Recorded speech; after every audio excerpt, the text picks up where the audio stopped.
Hello and welcome to Garden Priya channel. Happy 4th of July everyone. Today I would like to celebrate this special holiday by sharing some of my favorite hydrangeas that are putting on a spectacular show in my garden. If you have ever shopped for hydrangeas, you know it can be overwhelming. There are so many beautiful varieties available today. The good news is that most garden hydrangeas can be grouped into 5 main groups. In this video, I will introduce each one of these main hydrangea groups and show you examples growing right here in my garden. By the end, you may have a clearer understanding of the differences and hopefully find a hydrangea that's perfect for your garden. So let's get started.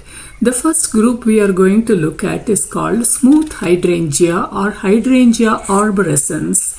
These hydrangeas are native to eastern United States, which makes them well adapted to many gardens across the country. They get their common name from their smooth textured leaves. Smooth hydrangeas come in 2 flower forms, mop head and lace cap.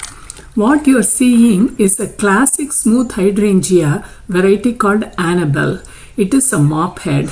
They are especially valued for their large rounded flower heads that begin blooming in late spring and often continue well into summer.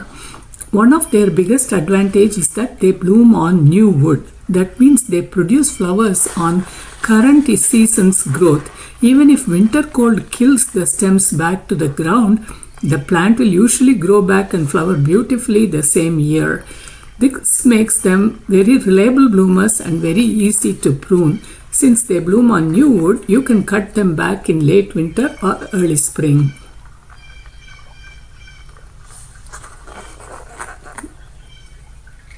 The next one is called Invincible Mini Mauvet, another mop-head smooth hydrangea. It produces beautiful deep mauve pink flowers that soften to vintage rose color. It also is very compact and is suitable for small gardens. If you love Annabelle but you want stronger stems and even larger blooms, Incredible is another excellent choice. It is a smooth hydrangea and is a mop head. It produces enormous flower heads that open in lime green color, then turn creamy white and age back to soft green. Most smooth hydrangeas perform best in morning sun and afternoon shade, although they can tolerate more sun if they receive adequate moisture.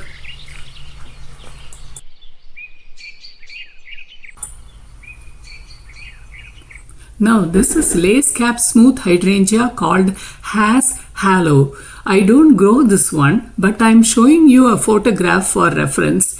It has fertile flowers in the center and sterile flowers around the edge, creating a beautiful lace-like appearance.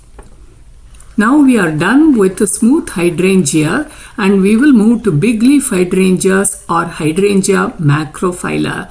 These are called big leaf because of the large broad leaves. Big leaf hydrangeas also come in 2 main flower forms, mop head and lace cap. I'll start with bloomstuck, a mop head variety that has been one of the most reliable bloomers in my garden. It produces large flower heads in the shade of blue, pink or purple depending on the soil pH, and it often reblooms through the season under good conditions. I have several mop head big leaf hydrangeas that did not bloom this year due to late winter snow and ice, and so I would like to share with you images from last year when they were in full bloom. Some of them are Endless Summer variety or Matilda Gudges. And all the ones that I am showing are mop head big leaf hydrangeas.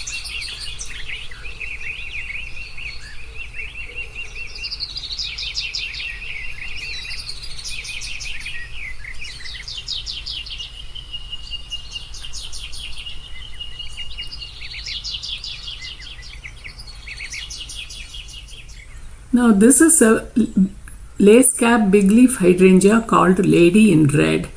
It has beautiful reddish stems, and like all lace caps, it has fertile flowers in the center surrounded by sterile florets on the outside. And pollinators love this particular hydrangea.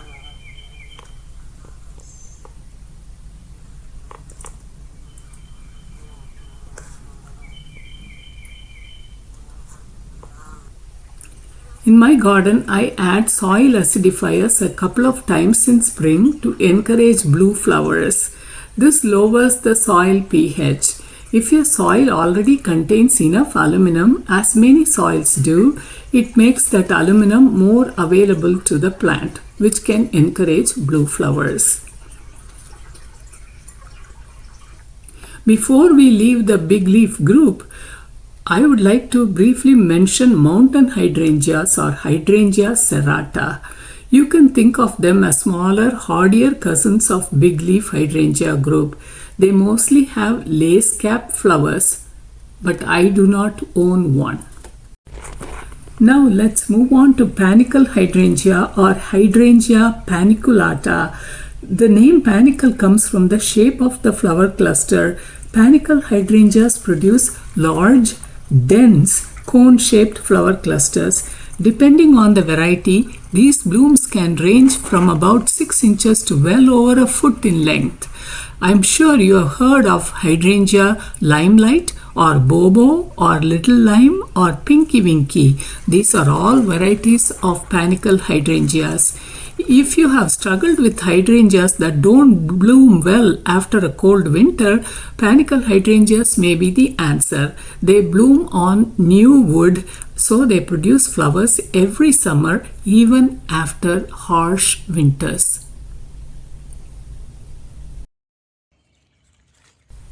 Next is my personal favorite for year-round interest, the oak leaf hydrangea or the Hydrangea quercifolia. At first glance, you might think it looks similar to a panicle hydrangea because both produce cone-shaped flower clusters. However, there are some easy ways to tell them apart. The biggest difference is the foliage. Oak leaf hydrangeas have large, deeply lobed leaves that resemble oak tree leaves, which is how they got their name in the first place. Panicle hydrangeas, on the other hand, have smooth oval leaves with pointed tips. Another difference is the flowers. Oak leaf hydrangeas usually have looser, more open flower clusters, while panicle hydrangeas tend to produce fuller, denser, cone-shaped blooms. Oak leaf hydrangeas also offer beautiful cinnamon-colored peeling bark that provides winter interest. In autumn, their foliage turns stunning shades of burgundy, making them attractive in every season. Finally, there is the climbing hydrangea. Although I don't grow a climbing hydrangea in my garden, I wanted to show you a picture because it is such a unique member of the hydrangea family.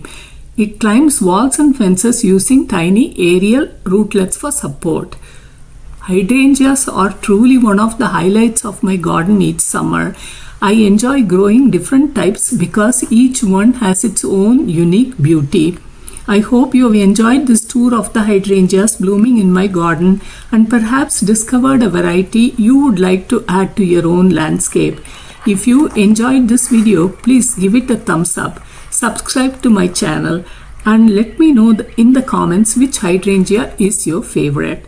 Thank you for watching.